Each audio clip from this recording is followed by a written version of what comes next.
A me è capitato un matrimonio che è durato soltanto una notte, meno di un giorno.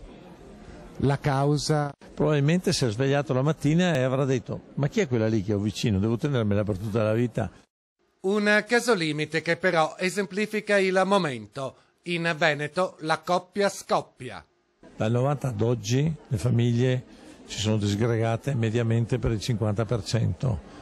Dal 2000 ad oggi si stanno disgregando per circa i 2/3.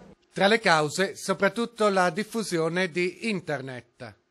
Un esempio che mi viene in mente è quello di una signora che ha visto che il marito trascorreva molto tempo su Internet, ha scoperto che scriveva poesie, poi ha scoperto che le mandava un altro uomo, una presa di coscienza molto dolorosa per la signora. Un trend negativo, quello relativo a separazione e divorzi, che la crisi potrebbe contribuire a rallentare, se non altro per una questione di convenienza economica. In questo caso avremo meno separazioni, però non è detto che abbiamo famiglie più unite. Ecco. La crisi però può incidere, sicuramente.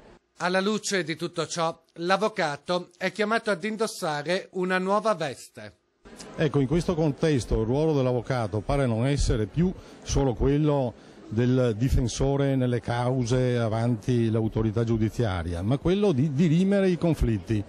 Una attività importante e talvolta decisiva, anche se non facile, di mediazione. Infine, un consiglio alle coppie che si preparano ad unirsi.